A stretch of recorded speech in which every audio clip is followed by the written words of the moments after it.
Hello, everybody, and welcome into the Sportscaster and Her Son, where sports bridges the gap between the generations. I'm your co-host, Peggy Dionne, a 12-time Emmy Award-winning sportscaster in Chicago. My son, Jason, is my co-host, now a working sportscaster as well. Hi, Jason. Hey, Mom, how's it going? Happy holidays. Going to be home in about a week. But before then, we'll talk about the Chicago Bears. Things aren't going so well with the Monsters of the Midway.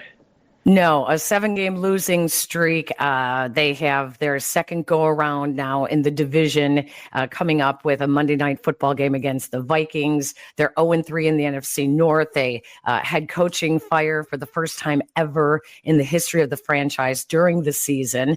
They have an interim head coach right now with Thomas Brown. It's just a mess. Jason, from all the hopes that were so high earlier in the season, this is tough to swallow. Very tough to swallow. And even though there's been good development from some of the young players, I mean, Caleb Williams has done just about all that he can, given the situation that the Bears are in, especially the offense. Some of the other young players, Darnell Wright has been fantastic since coming back from injury. Gervon Dexter has been good this year. Rome Odunze has really picked it up as of late. But none of it really matters when you've lost 7 games in a row and your season's over before Christmas. So frustrating times in Chicago. We know that there's going to be a new head coach after the first of the year. Who will it be? We'll talk about that later on. But for now, the Bears just need to see some continued good development out of these young guys, especially in these divisional games against playoff teams down the stretch. I can tell you who the head coach won't be. It won't be Bill Belichick. I had reported throughout the week that those talks were very serious, and it happened. He accepted the job, and then great reporting by Seth Wickersham saying that as Belichick's team looked into the opportunities this year, they figured the Bears were the best opportunity and that the Bears were not going to give him the chance to interview. So that is why he went to the college ranks. So great reporting by Seth Wickersham. But yeah, this is, Jason, I don't even know what to expect. Like on the one hand, you look and you say, here they have a franchise quarterback. They have, good talent in place, but they're such a mess. Now you start to worry about teams looking at them and wondering if that's a job they want. Yeah, not only just teams, but also players. I mean, this needs to be an appealing free agent destination in order to bring in the offensive talent, the offensive line talent to surround Caleb Williams with successful pieces. And the Bears need to become that franchise again, which they haven't been in so long, which is a desirable free agent destination, a place where coaches want to coach, where players want to play, where defensive players pray that they get drafted. And the Bears aren't there yet. They'll have an opportunity to claw back to that standing with whoever they hire as head coach after the first of the year. But yeah, Mom, I'm kind of with you in that grouping of I don't really know what to expect the rest of the season. They came so close to beating Green Bay. They came so close to beating Minnesota. They came so close to beating Detroit. And they couldn't pull out any of those wins. And so now they'll get their second crack at each of those opponents. And yeah, you'd hope that the young guys and the veteran players even will be out for vengeance. But just got to hope for good development, no serious injuries, and that everyone's happy at the end of the season. Yeah, the second go-around should be interesting because Caleb Williams had a really good game against the Vikings last time around. He had a really nice game. And it was interesting because Brian Flores kind of took his foot off the gas in the second half and really gave the Bears an opportunity to get back in the game. So whether or not they do that on Monday night against the Bears, we'll see. But it's also will be interesting to see what Caleb has learned as well. Absolutely. So, Jason, one of those young pieces that we were talking about that the next head coach of the Chicago Bears is going to be very excited about is rookie wide receiver Rome Odunze, number 15. The other first-round draft pick is joining us here on the podcast. Rome, how are you? This has been a crazy busy week for you. Yeah, no, it's been a busy week, but I'm doing well. Thank you guys for having me on. Okay, 13 NFL games into your rookie career. It's a long season. Coming off of last year, does it feel like it's super long to you at this point? I don't know. I mean, I think, the season hasn't necessarily felt like super long. I think this year in general, though, has felt, like one of the longest years just because of all the different, transitions I went through from, I was just playing I was playing a national championship game this year, still playing with, at college. So in that exact same year, I've, played 13 NFL games and, still have some to go, went through a whole process, draft and all that, and still got, more things to get done. So, it's been a long year, but super grateful for it all. So, like my mom just said, you're 13-some games into your rookie year. You're starting to build really good rapport with Caleb Williams. Do you feel like that's something that as you get more games under your belt, that's something that's showing more in the games? Or is it just a matter of those plays that you've been practicing, the chemistry that you've kind of already have is now just showing up in games? I think the game reps and the game, execution definitely translate to, a growing relationship on the field for sure. I think practice reps, are great and they work wonders for sure. But, it only does so much in respects to, actual game reps and being able to, see how one another plays in an actual, competitive setting like that. There's nothing like game day. So, practice and, doing those things in the game has both, helped create our chemistry. And with Caleb, that's a guy who you played against in college in the now gone Pac-12, unfortunately. But when did that process start with getting to know each other, getting that chemistry? You guys were both top 10 picks. Just tell us a little bit about how that started. I think, it generally started when we both got drafted. We had, I had chopped it up with him a little bit before and had worked out with him before, that process had been finalized. But, it's not like I really, knew him too well or, knew his game too well, never been really played with him, in a practice setting or a game setting. So I got to watch him from across the field and I knew he was something special. So from that day we got drafted, we kind of started working together and trying to get right to be something special. How have you adjusted to his freelancing? Because it's not always easy trying to figure out. I know that people practice it. And last year with Justin Fields, we talked about that a lot with the Bears, that they would actually practice when he was going to go off script. How have you adjusted to when Caleb does go off script? I think it's just, maintaining the focus throughout the entire play till the whistle's blowing. You know what I mean? He has the ability to make, something out of nothing in the scramble game with his legs and all those different things. So you kind of have to stay ready, until the whistle is blowing. You just stay ready the entire play. And that, makes yourself available, for any option that, he decides to do that's going to be off script. Okay, one of the things that I think is most interesting about Caleb's game, and there's been a couple touchdowns to you this year, is when he changes the speed of the ball. That blows my mind how he is able to do that. And a couple of times it goes up and I'm thinking, oh man, that's like a wounded duck that he just put up there. But he's purposely changing the speed of the ball for you to adjust your route as well. It's amazing what he's been able to do between arm angles and speed of ball with his passes. Yeah, no, it's super impressive. And, he has the ability to, kind of make any throw on the field, which is a huge asset to this offense and the velocity of it. And, the lift he puts underneath it as well is all factors in us, being able to catch it and make plays. So, he allows to make the perfect pass for the scenario. You're playing behind two really savvy vets in Keenan Allen and DJ Moore. What have you learned from those two this year? Oh man, I mean, I can't even put it in words, honestly. Yeah, I mean, it's been learning every single day. Every single day I feel like I'm in the classroom, just kind of studying them. Whether it's asking them questions or just putting on the film, you can learn so much from them. So I continue to do so, and something I'm super grateful for, to be in that situation, to be able to learn from two great players and two great men. What would you say, like you told us, you were playing in a national championship this exact year. A year ago today, you were preparing for the Sugar Bowl. What is that adjustment game week in the NFL? What is the biggest difference in your preparation now from last year to this year, now that you're a professional?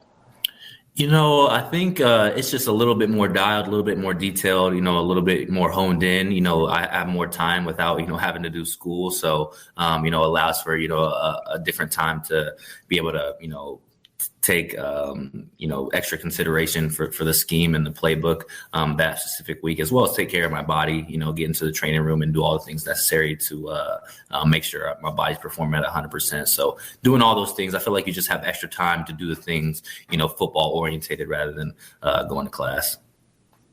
Okay, I'm taking you to class right now, and I'm going to ask you, do you know who Willie Gault or David Terrell are?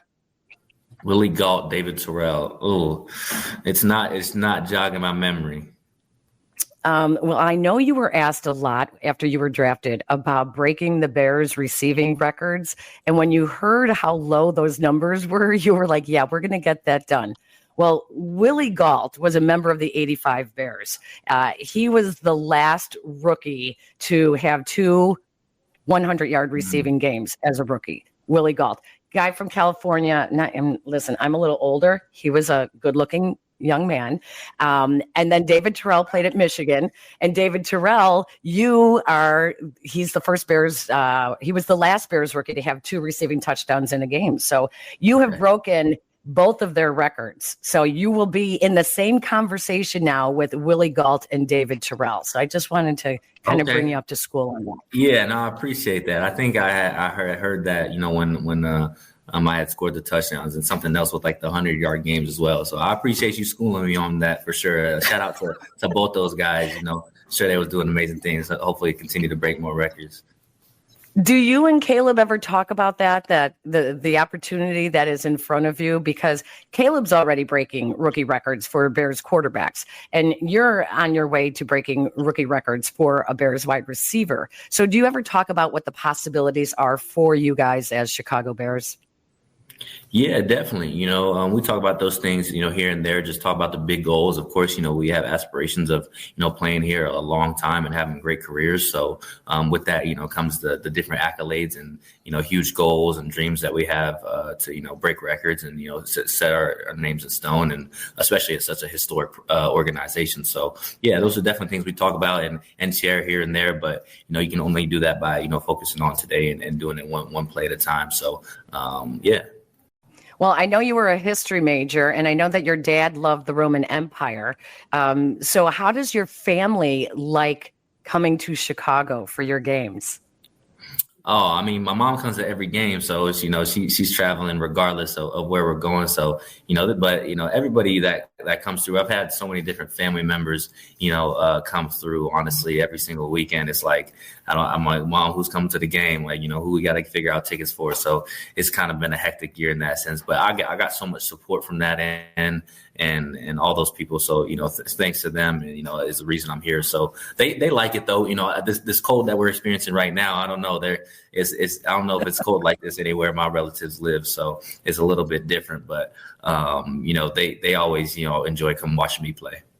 I love it. So I have a question for you. Earlier in the season, I got to ask you some football now about the Bears. The first halves have been tough, especially the last couple of games.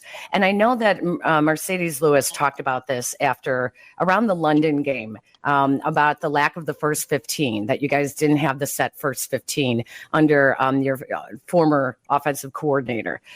Have you guys adjusted that at all? Do you have a first 15 now plays that you just go out and run? Or are you still just kind of keeping it general to how you did it before under Shane Waldron?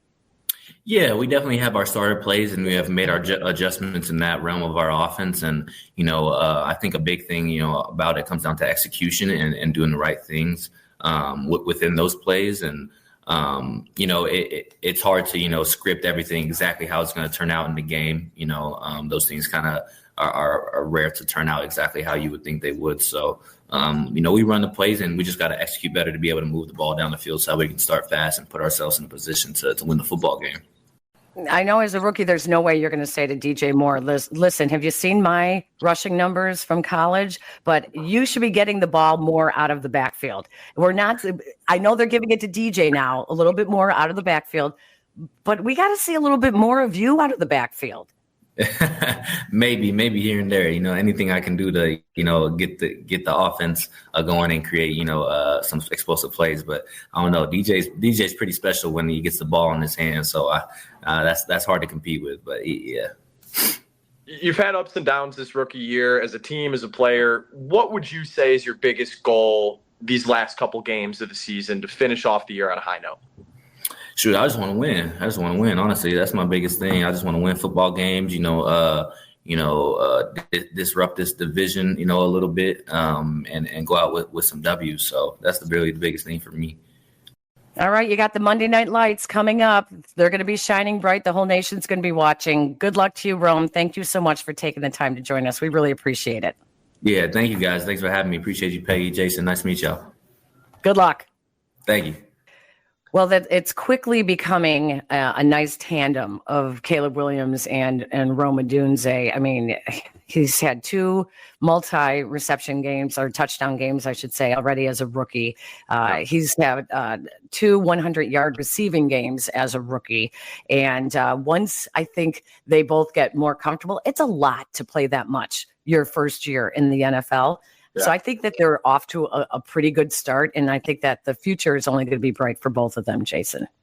I mean, this wasn't going to be a situation with Rome where he was going to be a Jamar Chase, Justin Jefferson type of rookie year, like where he's setting the world on fire. I mean, he was always going to be the 3rd wide receiver this year. And I think that everybody who's watched the Bears should be happy with his production and the rapport that he started to build with Caleb Williams. I mean, we saw last weekend they play San Francisco. Absolutely nothing's going right on the offensive end. And then Caleb and Rome get it going. And there he has the first 2 touchdown game for a Bears rookie receiver in 40 years. So, I mean, kind of what we said before the interview, you hope that these next couple of games can be used for development. Like Rome said, they want to shake some things up in the division. I mean, if they can pull off a rivalry win to shake up the playoff picture, with Minnesota either on Monday or Green Bay towards the end of the season, then that can really build some serious momentum into the offseason. And that's something that they need after losing 8 games in a row.